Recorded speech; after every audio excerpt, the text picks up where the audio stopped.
लोकसभा में right to disconnect bill 2025 किसके द्वारा इंट्रोड्यूस किया गया है? तो मेंबर ऑफ पार्लियामेंट है सुप्रिया सूले जी। इन्होंने 6 दिसंबर 2025 को राइट टू डिस्कनेक्ट बिल जो है इंट्रोड्यूस किया है। कहां पे? लोकसभा में। जिसका ऑब्जेक्टिव होगा कि इंप्लॉइज के राइट को प्रोटेक्ट करे after working hours communication. Objective हमने देखा, इंप्लॉय के राइट को प्रोटेक्ट करेगा वर्क कम्युनिकेशन को इग्नोर करने के लिए आफ्टर ऑफिस आवर्स या हॉलीडेज। और अगर इस ऑब्जेक्टिव का वायलेशन होता है तो पेनल्टी का भी प्रोविजन है, और ये पेनल्टी लगेगी 1% ऑफ टोटल इंप्लॉय रेम्यूनरेशन। याद रखिएगा, किसका 1%? इंप्लॉय के रेम्यूनरेशन का टोटल जो है, टोटल इंप्लॉय रेम्यूनरेशन का 1% जो है पेनल्टी इंपोज की जाएगी अगर ये ऑब्जेक्टिव वायलेट होता है इंप्लॉयर द्वारा। दिसंबर 2025 में 20,000 इंटरनेशनल रन्स स्कोर करने वाले फोर्थ इंडियन क्रिकेटर कौन बने हैं? तो ये है रोहित शर्मा जी, जो कि फोर्थ इंडियन क्रिकेटर बने हैं जिन्होंने 20,000 से ज्यादा इंटरनेशनल रन्स स्कोर किए हैं इंटरनेशनल क्रिकेट में। 6 दिसंबर 2025 को साउथ अफ्रीका के खिलाफ रोहित शर्मा जी ने अपने 20,000 प्लस इंटरनेशनल रन्स पूरे किए हैं क्रिकेट में। कहां पे? विशाखापट्टनम में। इससे पहले सचिन तेंदुलकर, विराट कोहली और राहुल द्रविड़ जी ने इंडिया की तरफ से 20,000 से ज्यादा रन स्कोर किए हैं इंटरनेशनल क्रिकेट में।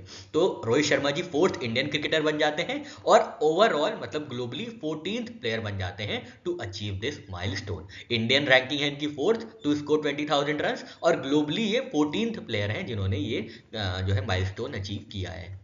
अर्थ समिट का नेक्स्ट एडिशन यानी तीसरा संस्करण कहां पे आयोजित किया जाएगा? तो अर्थ समिट का तीसरा संस्करण 2026 में नई दिल्ली में आयोजित किया जाएगा।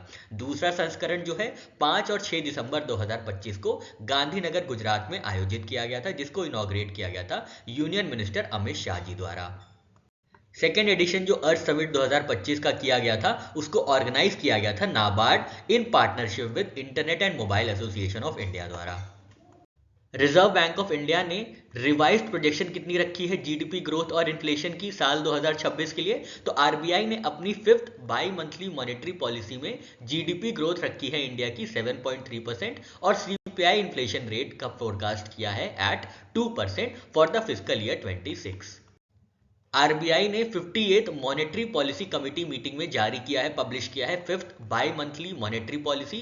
कितने साल के लिए? साल 2025-2026 के लिए, जहां पे हमने देखा जीडीपी ग्रोथ रेट और सीपीआई इन्फ्लेशन रेट बताया गया है। एमपीसी को चेयर किया गया था संजय मल्होत्रा जी द्वारा, जो कि गवर्नर है आरबीआई के, और मॉनेटरी पॉलिसी कमेटी के जो और मेंबर्स थे वो थे doctor Nagesh Kumar, Saugata Bhattacharya, professor Ram Singh, doctor Poonam Gupta और इंद्रनील भट्टाचार्य।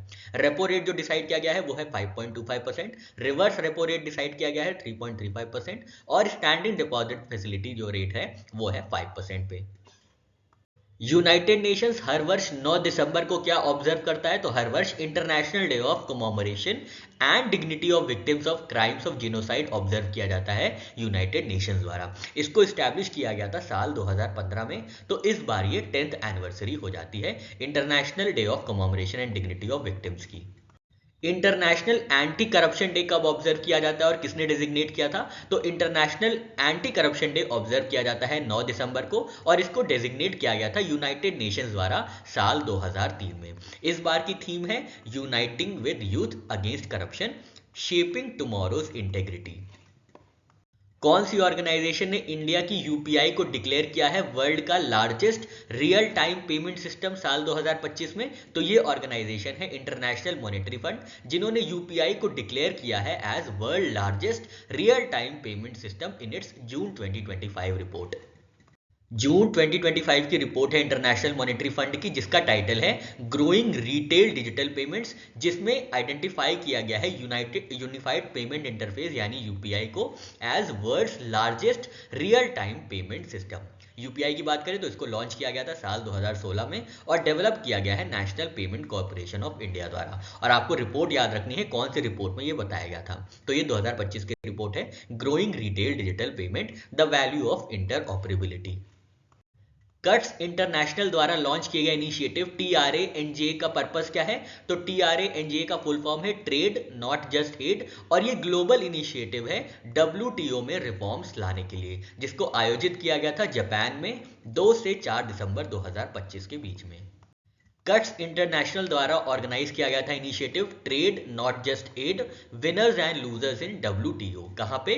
जापान में 2 से 4 दिसंबर 2025 के बीच में, जिसका कोर ऑब्जेक्टिव यह है कि WTO को रिवाइव और रिफॉर्म किया जाए।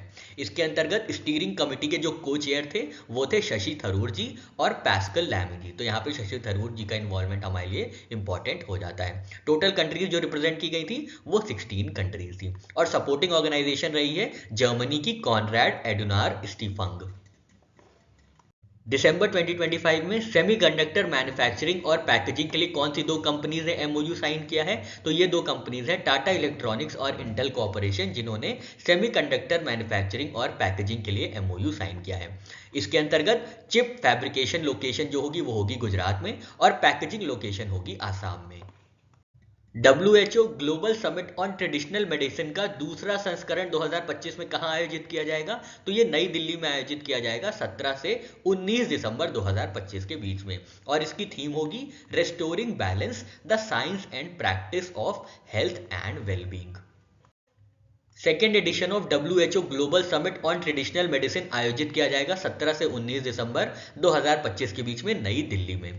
को होस्ट कौन होगा WHO के साथ? तो मिनिस्ट्री ऑफ आयुष जो इंडिया की है वो को होस्ट रहेगी second global summit on traditional medicine की। इससे पहले पहला संस्करण जो है आयोजित किया गया था गुजरात में साल 2023 में, और थीम हमने देखी restoring balance, the science and practice of health and well being. दिसंबर 2025 में दुनिया के सबसे youngest FIDE rated chess player कौन बने हैं? तो इनका नाम है सर्वज्ञा सिंह कुशवाहा जी, जो कि 3 साल 7 महीने और 20 दिन के हैं, और ये सबसे यंगेस्ट, सबसे छोटे फाइड रेटेड चेस प्लेयर बन गए हैं। ये इंडिया के मध्य प्रदेश से आते हैं। सर्वज्ञा सिंह कुशवाहा जी, जिनकी उम्र मात्र 3 साल 7 महीने और 20 दिन है, इनको रेट किया गया है as youngest FIDE rated chess player. इनकी फाइड रेटिंग टाइप क्या है? रैपिड में इन्होंने जो है फाइड रेटेड चेस प्लेयर का माइलस्टोन अचीव किया है, और इनकी जो रेटिंग है वो है 1572। ऑपरेशन सागर बंधु के अंदर कौन सी इंडियन नेवी शिप लीड कर रही है लेटेस्ट रीइंफोर्समेंट? तो INS घड़ियाल है, INS घड़ियाल, जिसको यूज किया जा रहा है इंडियन नेवी द्वारा ह्यूमैनिटेरियन एड प्रोवाइड करने के लिए श्रीलंका में, जहां पे डिवास्टेशन हो गया है साइक्लोन दितवा के कारण। ऑपरेशन सागर बंधु चलाया गया था 28 नवंबर 2025 को, जिसके अंतर्गत ह्यूमैनिटेरियन असिस्टेंस और डिजास्टर रिलीफ प्रोवाइड किया जा रहा है श्रीलंका को, जहां पे डिस्ट्रक्शन हुआ है साइक्लोन दितवा की वजह से। एडिशनल वॉरशिप जो डिप्लॉय की गई हैं वो INS घड़ियाल की मदद से की गई हैं। भारत के कौन से राज्य ने 30 दिन में 45,911 ऑफ ग्रिड सोलर पंप बना के गिनीज वर्ल्ड रिकॉर्ड स्थापित किया है? तो ये राज्य है महाराष्ट्र, जहां पे 30 दिनों में लगभग 45,000 of grid solar agriculture pump install किए गए हैं, और ये वर्ल्ड रिकॉर्ड स्थापित किया गया है। महाराष्ट्र ने सेंट्रल स्कीम PM कुसुम के कंपोनेंट B के अंदर ये जो है माइलस्टोन प्राप्त किया है, और इनके अंतर्गत एक और स्कीम है स्टेट स्कीम मागेल त्याला सौर कृषि पंप योजना, जिसके अंतर्गत 45,911 of grid solar agriculture pumps को इंस्टॉल किया गया है 30 दिनों में महाराष्ट्र में। बाबा आधव कौन थे और वो क्यों न्यूज में हैं? तो बाबा आधव जी जो हैं ये महाराष्ट्र के सोशल एक्टिविस्ट थे, जिनका 95 वर्ष की उम्र में हाल में ही निधन हुआ है। ये सोशल एक्टिविस्ट और लेबर राइट्स रिफॉर्मर थे। दिसंबर 2025 में कौन सी कंपनी ने अनाउंस किया है 2500 करोड़ का artificial intelligence driven green data centre project? तो ये कंपनी है अदानी ग्रुप, जिन्होंने 2,500 करोड़ रुपए की AI powered green data centre project announce किया है। अदानी ग्रुप स्टैब्लिश करेगा AI driven green data centre Telangana में, जिसकी इन्वेस्टमेंट कॉस्ट होगी 2,500 करोड़ रुपए की, और इसकी पावर कैपेसिटी होगी 48 मेगावाट्स की। इसको अनाउंस किया गया है तेलंगाना राइजिंग ग्लोबल समिट 2025 में। पीटा India's person of the year 2025 के अवार्ड से किसको सम्मानित किया गया है? तो बॉलीवुड एक्टर है रवीना टंडन जी, इनको सम्मानित किया गया है पीटा India's person of the year 2025 से। पीटा का फुल फॉर्म है people for ethical treatment of animals. किसको सम्मान गया है? रवीना टंडन जी को। दिसंबर 2025 में 81 वर्ष की उम्र में कौन से बंगाली एक्टर का निधन हुआ है? तो वेटरन बंगाली एक्टर हैं कल्याण चैटर्जी जी, इनका 81 वर्ष की उम्र में निधन हुआ है, और इनकी जो पहली फिल्म थी वो थी अपंजन 1968 में। इंडिया में कौन सी दो कंपनीज जॉइंटली स्टैब्लिश करेंगी C-130J सुपर हरक्यूलिस के लिए एमआरओ फैसिलिटी? तो ये दो कंपनीज हैं टाटा एडवांस सिस्टम्स और लॉकहीड मार्टिन, जो कि स्टैब्लिश करेंगी इंडिया में C-130J super Hercules maintenance, repair and overhaul facility. Tata advance system limited और Lockheed Martin C-130J super Hercules, जो कि एक एयरक्राफ्ट है, उसके लिए maintenance, repair and overhaul facility establish करेंगी बेंगलुरु कर्नाटका में। एयरक्राफ्ट टाइप क्या है? तो हमने देखा C-130J super Hercules. Global human societies animal welfare award को जीतने वाले पहले और सबसे यंगेस्ट एशियन कौन बने हैं? तो ये हैं अनंत अंबानी जी, जो कि वंतारा के फाउंडर हैं। इनको सम्मानित किया गया है global humanitarian award for animal welfare से, और ये यंगेस्ट रेसिपिएंट होंगे और पहले एशियन होंगे जिनको इस प्राइज से सम्मानित किया जाएगा। ग्लोबल ह्यूमेन सोसाइटी की तरफ से अनंत अंबानी जी को सम्मानित किया गया है global humanitarian award for animal welfare से साल 2025 में, और ये यंगेस्ट रिसिपिएंट और पहले एशियन होंगे जिनको इस अवार्ड से सम्मानित किया जाएगा। ह्यूमन राइट्स डे 2025 की थीम क्या है? इसकी थीम है human rights over everyday essentials. हर वर्ष 10 दिसंबर को ऑब्जर्व किया जाता है ह्यूमन राइट्स डे। पहली बार इसको ऑब्जर्व किया गया था साल 1950 में, और थीम हमने देखी human rights over everyday essentials. Microsoft ने टोटल इन्वेस्टमेंट कितना अनाउंस किया है इंडिया में साल 2026 से 2029 के बीच में? तो टोटल $17.5 बिलियन इन्वेस्टमेंट अनाउंस किया गया है माइक्रोसॉफ्ट द्वारा। याद रखिएगा कंपनी माइक्रोसॉफ्ट, और ये सबसे ज्यादा लार्जेस्ट इन्वेस्टमेंट होगा एशिया में। माइक्रोसॉफ्ट ने $17.5 बिलियन इन्वेस्टमेंट अनाउंस किया है साल 2026 से 2029 के बीच में, जिसके अंतर्गत hyper scale AI infrastructure establish किया जाएगा हैदराबाद में।